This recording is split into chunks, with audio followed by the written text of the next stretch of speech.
नमस्कार, एक बार फिर से आप सभी का तहे दिल से हार्दिक स्वागत है। उत्तर प्रदेश पुलिस भर्ती 2022 जीके की क्लास नंबर 22 आपकी स्टार्ट हो चुकी है। माय डियर फ्रेंड्स, इसके पहले हमने 21 तक अच्छे से कंप्लीट कर लिया है। अगर आपने नहीं देखा तो आप चैनल की प्लेलिस्ट में जाकर के क्लास को क्रमानुसार देख सकते हैं। आइए आज की इस क्लास की शुरुआत करते हैं और आप सभी को बता दें मेरे प्यारे भाई कि जितनी भी क्लासेस हो रही हैं सारी क्लासेस की प्लेलिस्ट बन चुकी है। आप जाकर के प्लेलिस्ट के माध्यम से हर एक क्लास को क्रमानुसार देख सकते हैं। हमेशा याद रखना, बेहतरीन दिनों के लिए बुरे दिनों से लड़ना पड़ता है। ये बात गाइस कोई एक कहावत नहीं है बल्कि ये सच बात है कि अगर आपको गाइस एक बेहतरीन जीवन जीना है तो आपको आज के इस दौर में संघर्ष करना पड़ेगा। मेरे भाई आइए बढ़ते हैं क्वेश्चंस की तरफ। आपके सामने पहला क्वेश्चन रखते हैं। मैं आपको बता दूं कि ये यूपी पुलिस कांस्टेबल का प्रैक्टिस सेट नंबर 2 है, यानी कि गाइस हमारे हिसाब से जो बुक हमारी है उसका प्रैक्टिस सेट नंबर 2 है और जो आपका क्लास का नंबर है क्लास का नंबर 21 है। ठीक है, सॉरी 22 है। इसके पहले 21 अच्छे से कंप्लीट हो चुका है। अगर नहीं देखा तो चैनल की प्लेलिस्ट में जाकर के देख सकते हैं। क्वेश्चन आपके सामने पहला क्या कह रहा है? प्रसिद्ध वादक उस्ताद विंदा खान द्वारा बजाए जाने वाला जो वाद्य है वह इसमें कौन सा है?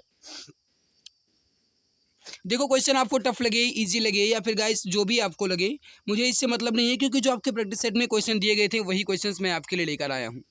प्रसिद्ध वादक उस्ताद बिंदा खान जो हैं गाइस, ये बजाने वाले कौन से थे? तो ये सारंगी से संबंधित थे। राइट आंसर होगा मेरे प्यारे भाई ऑप्शन नंबर ए आपका बिल्कुल सही आंसर हो जाएगा। अगला आपके सामने कि नेतृत्व का कौन सा सिद्धांत संपूर्ण व वैज्ञानिक माना जाता है? इसका आंसर आप सभी बताएंगे। करेक्ट आंसर क्या हो जाएगा? नेतृत्व का कौन सा सिद्धांत संपूर्ण व वैज्ञानिक माना जाता है? इसका जो सही आंसर हो जाएगा वो हो जाएगा बहुकारक का सिद्धांत। राइट आंसर होगा मेरे प्यारे भाई ऑप्शन नंबर बी, बहुकारक का सिद्धांत बिल्कुल सही हो जाएगा। परफेक्ट आंसर आपका हो जाएगा। अगला, भारत का पहला ऐसा निर्माणाधीन हवाई अड्डा जहां कार्बन उत्सर्जन शुद्ध रूप से शून्य होगा, जिसका निर्माण कार्य 2024 तक पूरा कर लिया जाएगा, वह कौन सा हवाई अड्डा होगा? मेरे प्यारे भाई इसका आंसर आप सभी बताएंगे। देखो, आज क्वेश्चन आपके टफ आपको लगेंगे लेकिन इंपॉर्टेंट हर एक क्वेश्चन आपका है मेरे प्यारे भाई, याद रखना, ठीक है। देखो, भारत का पहला ऐसा निर्माणाधीन हवाई अड्डा कौन सा हो जाएगा? वो हो जाएगा मेरे प्यारे भाई नोएडा अंतर्राष्ट्रीय हवाई अड्डा। नोएडा अंतर्राष्ट्रीय हवाई अड्डा गाइज ऐसा एक निर्माणाधीन हवाई अड्डा होगा जहां पर कार्बन जो है इसका जो उत्सर्जन है गाइज ये शुद्ध रूप से शून्य होगा, ठीक है। और इसका जो गाइज नोएडा अंतर्राष्ट्रीय हवाई अड्डा है ये जो है ये 2024 तक इसका निर्माण जो है ये पूर्ण रूप से कंप्लीट कर लिया जाएगा। यह क्वेश्चन आपसे पूछा गया था, बता दिया आपने इसका आंसर। अगला है कि भारतीय नौसेना में सर्वोच्च स्थान पर कौन सा कमीशन अधिकारी होता है? वैसे तो आप जानते हैं कि भारतीय नौसेना को गाइस मुख्य रूप से 3 कमान में बांटा गया है। भारतीय नौसेना को 3 कमानों में बांटा गया है, पूर्वी, पश्चिमी और दक्षिणी कमान, ठीक है। और अगर कहा जाए इस कमान का अधिकारी कौन होता है तो इस कमान का अधिकारी जो होता है वह होता है वाइस एडमिरल।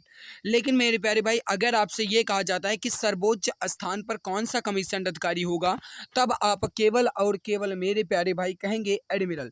यहाँ पर आपका सही आंसर क्या हो जाएगा? एडमिरल हो जाएगा। और अगर आपसे ये कहा जाता है कि भारतीय नौसेना का जो हेड क्वार्टर है या फिर इसका जो मुख्यालय है ये कहाँ पर है मेरे प्यारे भाई, तो याद रखना इसका मुख्यालय दिल्ली में है, यानी कि दिल्ली में है। अगला आपके सामने, सविनय अवज्ञा आंदोलन की शुरुआत के पहले वायसराय को गांधी जी का 11 सूत्रीय चेतावनी दिया गया था और इन चेतावनियों के संदर्भ में क्या सही है? इसका आंसर आप सभी बताना। मतलब जो गाइस 11 सूत्रीय मांग रखी गई थी उन 11 सूत्रीय मांगों में गाइस इसमें कौन कौन सी मांगे हैं ये आपसे कहा गया है। देखो, मैं सबसे पहले आपको वो 11 सूत्रीय मांग दिखा देता हूँ, उसके बाद आगे बात करते हैं। तो गाइस आप यहाँ पर देख सकते हैं कि जो सविनय अवज्ञा आंदोलन है ये 1930-31 में प्रारंभ हुआ, ठीक है। और गांधी जी ने सरकार से एक बार फिर समझौता करने का प्रयास किया और गांधी जी ने यंग इंडिया में एक लेख भी प्रकाशित करके सरकार के समक्ष 11 सूत्री मांगे रखी। इन मांगों को स्वीकार अथवा अस्वीकार करने के लिए उन्होंने 31 जनवरी 1930 तक का कुल मिलाकर के समय दिया। और गाइस जो 11 सूत्रीय मांगे कौन कौन सी देख लो। भू राजस्व में 50% की कमी, राजनीतिक कैदियों को रिहा करना, डाक आरक्षण बिल पास किया जाए, नमक कर समाप्त किया जाए एवं नमक पर सरकारी एकाधिकार समाप्त किया जाए, ठीक है। तटीय यातायात रक्षा विधेयक पास किए जाएं, रक्षात्मक शुल्क लगाए जाएं तथा विदेशी कपड़ों का आयात जो है नियंत्रित किया जाए।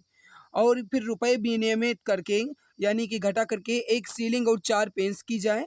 सिविल सेवाओं तथा सैन्य के व्यय में 50% की कमी की जाए। नशीली वस्तुओं के विक्रय पर पूर्ण रूप से रोक लगाई जाए और CIT विभव पर सार्वजनिक नियंत्रण हो या फिर उसे खत्म ही कर दिया जाए। शस्त्र कानून में परिवर्तन किया जाए तथा भारतीयों को आत्मरक्षा हेतु हथियार रखने का लाइसेंस दिया जाए। ये कुल मिलाकर के गाइस 11 सूत्रीय मांग रखी गई थी गांधी जी के।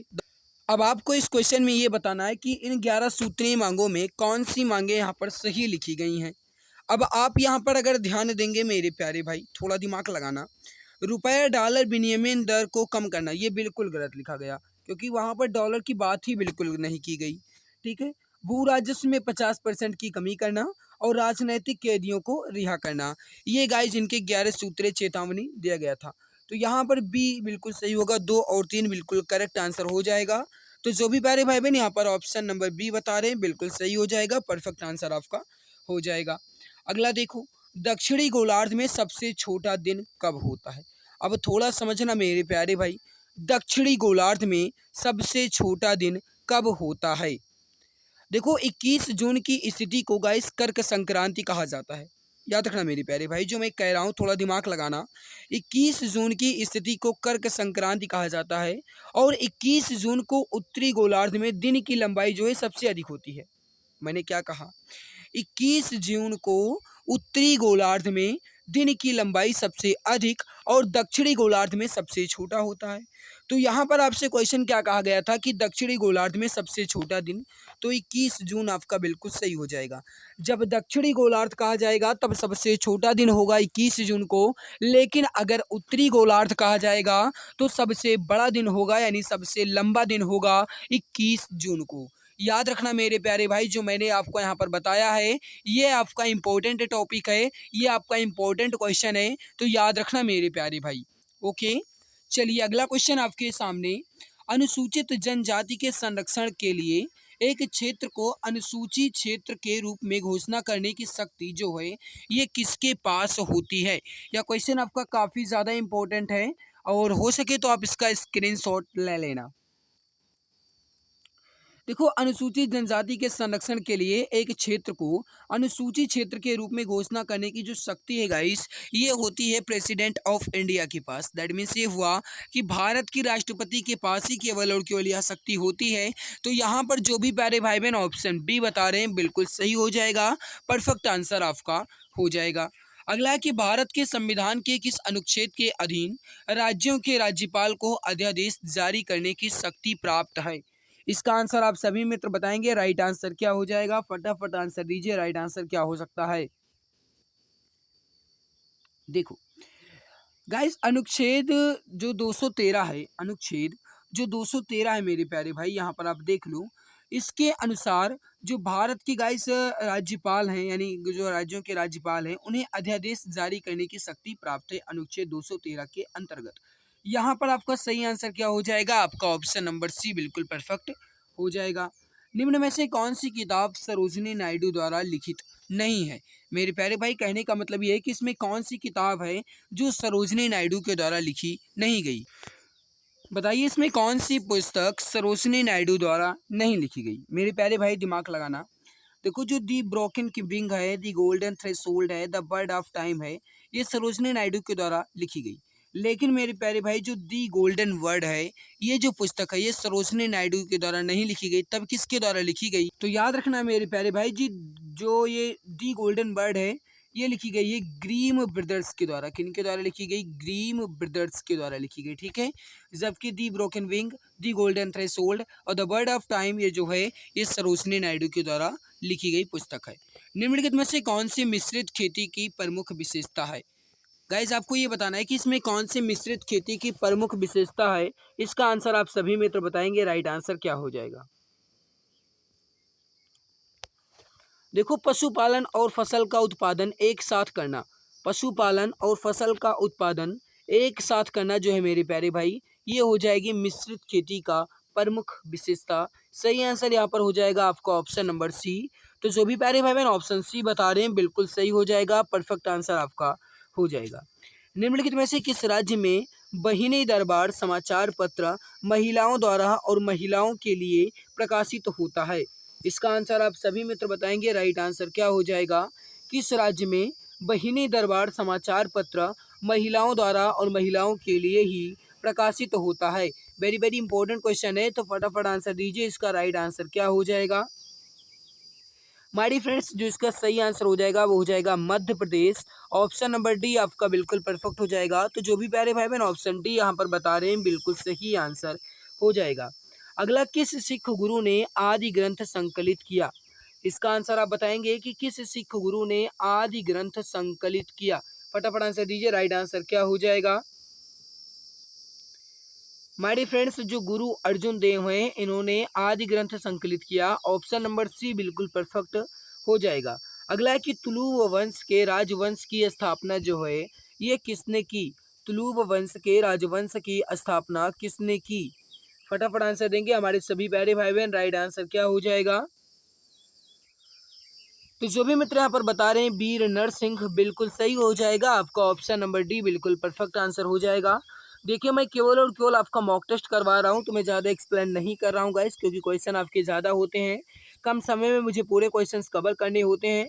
पहली बार भारत पर आक्रमण करने वाला मुस्लिम कौन था? इसका आंसर आप सभी मित्र बताएंगे। राइट आंसर क्या हो जाएगा? पहली बार भारत पर आक्रमण करने वाला मुस्लिम कौन था? तो जो इसका सही आंसर हो जाएगा मेरे प्यारे भाई वह हो जाएगा मोहम्मद बिन कासिम। सही आंसर हो जाएगा आपका ऑप्शन नंबर सी। मोहम्मद बिन कासिम जो है गाइज ये पहली बार भारत पर आक्रमण करने वाले मुस्लिम थे। ऑप्शन नंबर सी आपका बिल्कुल परफेक्ट हो जाएगा। तो जो भी प्यारे भाई बहन ऑप्शन सी बता रहे हैं बिल्कुल सही आंसर हो जाएगा। अगला है, निम्न में से कौन सा उपवेद नहीं है? इसका आंसर आप सभी मित्र बताएंगे। राइट आंसर क्या हो जाएगा?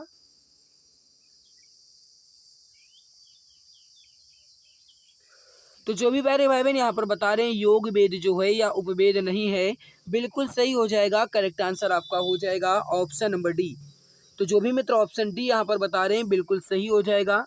अगला आपके सामने, निम्नलिखित देशों में किस एक देशों में भूमध्य रेखा गुजरती है? दैट मीन्स ये हुआ मेरे प्यारे भाई कि इसमें किस देश में भूमध्य रेखा गुजरती है। मेरे प्यारे भाई, अगर आपने अभी तक क्लास को लाइक नहीं किया है तो एक बार क्लास को लाइक जरूर कर दीजिएगा मेरे प्यारे भाई।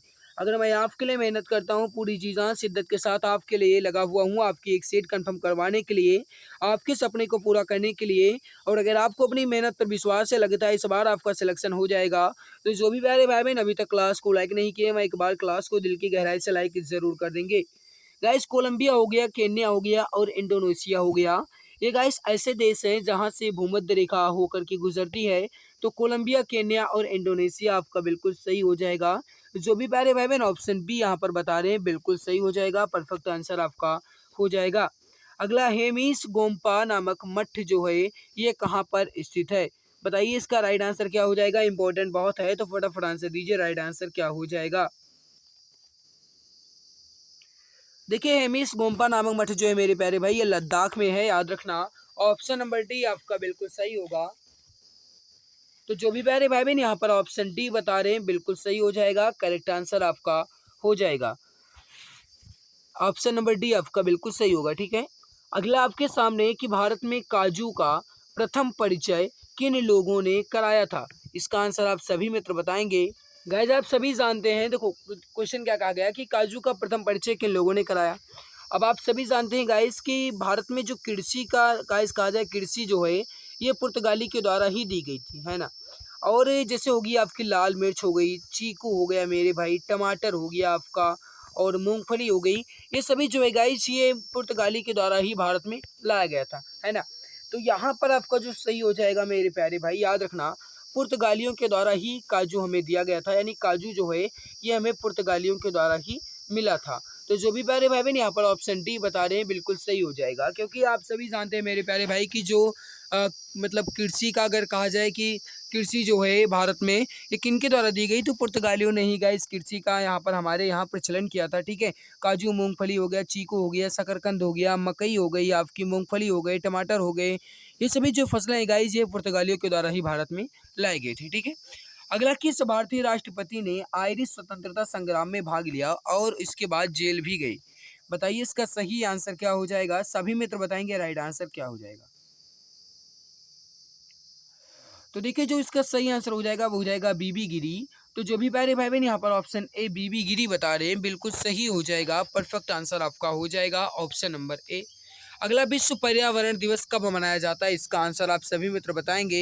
एंड जो भी प्यारे भाई बहन अभी तक क्लास को लाइक नहीं किए हैं वह एक बार लाइक जरूर कर देंगे, और जो चैनल पर पहली बार आए हैं सब्सक्राइब जरूर कर लेंगे ताकि आने वाली हर लाइव क्लासेस की नोटिफिकेशन आपको टाइम टू टाइम मिला करें। ठीक है, तो अगर आपने अभी तक क्लास को लाइक नहीं किया है तो एक बार क्लास को दिल की गहराई से लाइक कर देंगे। जो चैनल पर पहली बार आए हैं सब्सक्राइब जरूर कर लेंगे ताकि आने वाली हर लाइव क्लास की नोटिफिकेशन आपको टाइम टू टाइम मिला करे। माय डियर फ्रेंड्स, जो विश्व पर्यावरण दिवस है ये किस दिन मनाया जाता है, 5 जून को मनाया जाता है। आप सभी जानते हैं मेरे प्यारे भाई। यहाँ पर आपका सही आंसर क्या हो जाएगा, ऑप्शन नंबर डी बिल्कुल परफेक्ट हो जाएगा। दिसंबर 2021 में भारत की अमूर्त सांस्कृतिक विरासत में से किसको यूनेस्को के द्वारा अंतर्राष्ट्रीय सांस्कृतिक विरासत सूची में शामिल किया गया। कोलकाता की जो दुर्गा पूजा है मेरे भाई, जो कोलकाता का दुर्गा पूजा है, इसे गाइस अमूर्त रूप से सांस्कृतिक विरासत में यूनेस्को के द्वारा अंतर्राष्ट्रीय सांस्कृतिक विरासत सूची में शामिल किया गया था। भारतीय संविधान सभा में कुल कितनी महिला सदस्य थीं, इसका आंसर आप सभी मित्र बताएंगे। राइट आंसर क्या हो जाएगा, फटाफट आंसर दीजिए। परफेक्ट आंसर क्या हो जाएगा।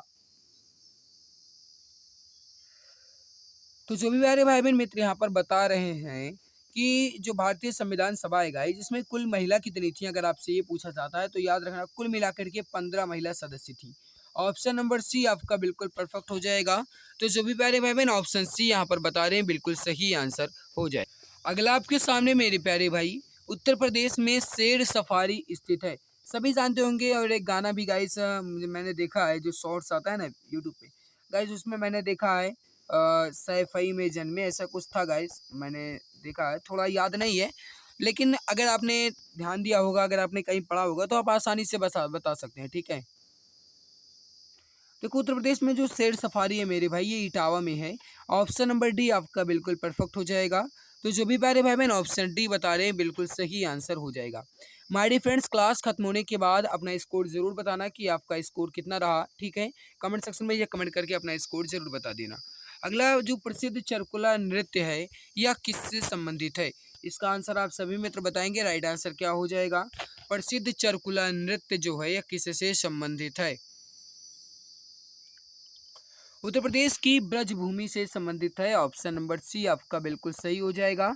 तो जो भी प्यारे भाई बहन यहाँ पर ऑप्शन सी बता रहे हैं बिल्कुल परफेक्ट हो जाएगा। करेक्ट आंसर आपका हो जाएगा। निम्नलिखित में से कौन सा भारतीय अर्थव्यवस्था का प्राथमिक क्षेत्र है, इसका आंसर आप सभी मित्र बताएंगे। राइट आंसर क्या हो जाएगा। और जिसने क्लास को अभी तक लाइक नहीं किया वह लाइक जरूर कर देंगे गाइस, कहने की जरूरत ना पड़े, आप इतने समझदार हैं, आप अपनी जिम्मेदारी समझते हैं कि आपको क्लास को लाइक कर देना चाहिए। तो जो भी प्यारे भाई बहन अभी तक क्लास को लाइक नहीं किए हैं वह एक बार क्लास को दिल की गहराई से लाइक ज़रूर कर देंगे। अगर आपको अपनी मेहनत पर विश्वास है, लगता है इस बार आपका सिलेक्शन हो जाएगा, तो लाइक ज़रूर कर दीजिएगा। चैनल पर पहली बार आए सब्सक्राइब कर लेंगे ताकि आने वाली हर लाइव क्लास की नोटिफिकेशन आपको टाइम टू टाइम मिला करे। भारतीय अर्थव्यवस्था का इसमें प्राथमिक क्षेत्र कौन सा है, आपसे ये कहा गया मेरे प्यारे भाई। इसमें कृषि जो है ये भारतीय अर्थव्यवस्था का एक प्राथमिक क्षेत्र हो जाएगा। सही आंसर हो जाएगा आपका ऑप्शन नंबर ए बिल्कुल परफेक्ट हो जाएगा। अगला आयात निर्यात यानी कि एग्जिम बैंक जो है ये स्थापित हुआ कब, बताइए इसका सही आंसर क्या हो जाएगा। तो अब आपको यहाँ पर बताना है कि भारत में जो गाइस आयात निर्यात यानी एग्जिम बैंक है ये कब स्थापित हुआ था, इसका आंसर आप सभी मित्र बताएंगे। राइट आंसर क्या हो जाएगा, सही आंसर हो जाएगा वो हो जाएगा 1982 में। ऑप्शन नंबर बी आपका बिल्कुल सही हो जाएगा। तो जो भी प्यारे भाई बहन ऑप्शन बी बता रहे हैं बिल्कुल परफेक्ट हो जाएगा। प्रथम भारतीय महिला जिसने एशियाई खेलों में 400 मीटर दौड़ में स्वर्ण पदक जीता, सभी जानते होंगे, इजी क्वेश्चन है, लगभग कई बार तो मैंने ही पढ़ा है आप सभी को, अगर आपने ध्यान दिया होगा तो आप आसानी से आंसर दे सकते हैं। सही आंसर हो जाएगा वो हो जाएगा कमलजीत संधू। सही आंसर हो जाएगा मेरे प्यारे भाई आपका ऑप्शन नंबर सी। तो जो भी प्यारे भाई बहन ऑप्शन सी यहाँ पर बता रहे हैं बिल्कुल परफेक्ट हो जाएगा। सार्क की जो पहली बैठक है ये कहाँ पर हुई, इसका आंसर आप सभी मित्र बताएंगे। राइट आंसर क्या हो जाएगा, फटाफट आंसर दीजिए। राइट आंसर क्या हो सकता है। देखो जो सार्क की पहली बैठक है ये कहाँ पर हुई मेरे प्यारे भाई, ये हुई थी आपकी ढाका बांग्लादेश में। सही आंसर हो जाएगा आपका ऑप्शन नंबर ए, यानी बांग्लादेश की जो राजधानी है ढाका, वहाँ पर सार्क की पहले बैठक हुई थी। मेरे प्यारे भाई याद रखना बांग्लादेश की जो मुद्रा है वह है टका। ठीक है, वहाँ पर राजधानी क्या है तो ढाका है। तो यहाँ पर आपका पूछा क्या गया था सार्क की पहली बैठक कहाँ हुई, तो आप बताएंगे बांग्लादेश के ढाका में। अगला आपके सामने कि लव और रक्त की नीति जो है यह किसने अपनाई। लव और रक्त की नीति जो है यह किसने अपनाई। वेरी वेरी इंपॉर्टेंट क्वेश्चन है, सभी मित्र बताएंगे इसका राइट आंसर क्या हो जाएगा। फटाफट आंसर दीजिए, परफेक्ट आंसर आपका क्या हो जाएगा, जल्दी जल्दी आंसर दीजिए।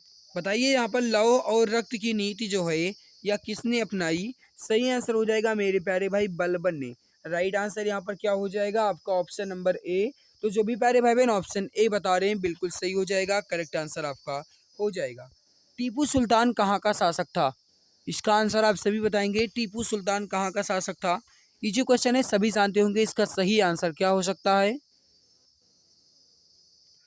देखो जो टीपू सुल्तान थे गाइस ये कहाँ के शासक थे, आपसे क्वेश्चन पूछा गया। इसका जो सही आंसर हो जाएगा मेरे प्यारे भाई वह हो जाएगा मैसूर के। कहाँ के थे, मैसूर के थे। टीपू सुल्तान हो गए, हैदर अली हो गए, ठीक है, इन्हीं के पिताश्री थे। तो मैं जो गाइस यहाँ पर मैसूर है ये आपका बिल्कुल सही आंसर हो जाएगा, करेक्ट आंसर आपका हो जाएगा। संविधान का 52वां संशोधन जो है यह किससे संबंधित है। इसका आंसर आप सभी मित्र बताएंगे, राइट आंसर क्या हो जाएगा। और जिसने अभी तक क्लास को लाइक नहीं किया वह लाइक ज़रूर कर देंगे। इस क्लास की पीडीएफ आपको हमारे टेलीग्राम पर मिलेगी। टेलीग्राम पर जाकर के आप इसकी पीडीएफ को आसानी से पा सकते हैं, ठीक है। Telegram channel exam Guruji by Arvind sir के नाम से टेलीग्राम पर जाकर के इसकी पीडीएफ को आप आसानी से पा सकते हैं। देखो जो 52वां संविधान संशोधन है गाइस ये दल बदल से संबंधित है। ऑप्शन नंबर ए आपका बिल्कुल परफेक्ट हो जाएगा, करेक्ट आंसर हो जाएगा। तो ये रहा आपके सामने सॉल्यूशन प्रैक्टिस सेट नंबर 2 का बिल्कुल व्याख्यात्मक के साथ आपको टेलीग्राम पर इसकी पीडीएफ मिल जाएगी, ठीक है। टेलीग्राम चैनल का नाम क्या है, तो वो है आपका guys exam Guruji by Arvind sir. Telegram पर जाकर के आप चेक कर सकते हैं। गाइज आज की हमारी मेहनत आप सभी को कैसी लगी वीडियो के नीचे चैनल सेक्शन में लिखना मत भूलिएगा। इसके अलावा अगर आपको अच्छी लगी है तो लाइक ज़रूर करिएगा मेरे प्यारे भाई, ठीक है। और इस क्लास को अपने मित्र तक शेयर ज़रूर कर दीजिएगा ताकि उन्हें भी इसका बेनिफिट मिल सके। और जिसने अभी तक क्लास को लाइक नहीं किया वह लाइक कर देंगे, जो चैनल पर पहली बार है मैं सब्सक्राइब जरूर कर लेंगे ताकि आने वाली हर लाइव क्लास की नोटिफिकेशन आपको टाइम टू टाइम मिला करे। तो मेरे प्यारे भाई आज की इस क्लास में आपका स्कोर कितना रहा कमेंट सेक्शन में कमेंट करके जरूर बताना। आज की इस बेहतरीन लाजवाब क्लास में बस इतना ही। मिलते हैं दूसरी नई क्लास में, तब तक के लिए खुश रहिए, मुस्कुराते रहिए, पढ़ते रहिए, अपने माता पिता का नाम रोशन करने के लिए पूरी जी जान शिद्दत के साथ लगे रहिए। अब सरकारी नौकरी पाना हुआ और भी आसान, अब आपका सपना होगा अपना। जी हाँ, अगर आप किसी भी गवर्नमेंट जॉब जैसे UP police constable, assistant operator, head operator या फिर रेडियो ऑपरेटर या यूपी लेखपाल या किसी भी गवर्नमेंट जॉब की तैयारी कर रहे हैं तो आपके लिए सुनहरा मौका है। आप YouTube channel exam Guruji by Arvind sir के साथ जुड़कर अपनी तैयारी को और भी परफेक्ट बना सकते हैं। इस चैनल के माध्यम से आपको free live classes, recorded classes और गवर्नमेंट जॉब के नोटिफिकेशन आपको टाइम टू टाइम अपडेट मिला करेंगे। इसके अलावा सारी क्लासेस की पीडीएफ, हैंड रिटन नोट्स और बुक्स बिल्कुल फ्री में Telegram channel exam Guruji by Arvind sir पर मिलेगा। इसके लिए आप टेलीग्राम पर सर्च करें exam Guruji by Arvind sir और फाइल वाले ऑप्शन पर क्लिक करके हर एक क्लास की पीडीएफ, हैंड रिटन नोट्स एवं बुक्स को बिल्कुल फ्री में पा सकते हैं। गाइज अगर आप मुझे इंस्टाग्राम पर फॉलो करना चाहते हैं तो इंस्टाग्राम पर सर्च करें अरविंद जायसवाल 000 और वहाँ पर भी मुझे डीएम कर सकते हैं। कोई भी समस्या है तो वहाँ पर भी आप मुझसे संपर्क करना चाहते हैं तो संपर्क कर सकते हैं। इसके अलावा अगर आप फेसबुक पेज को लाइक करना चाहते हैं तो exam Guruji by Arvind sir के नाम से फेसबुक पेज है, उसको भी आप लाइक एवं फॉलो कर सकते हैं। तो मेरे प्यारे भाई बहन आप जुड़े रहिए exam Guruji by Arvind sir के साथ, क्योंकि अब आपका सपना होगा अपना। एक सीट कंफर्म है, अब की बार सरकारी नौकरी तुम्हारे हाथों में होगी।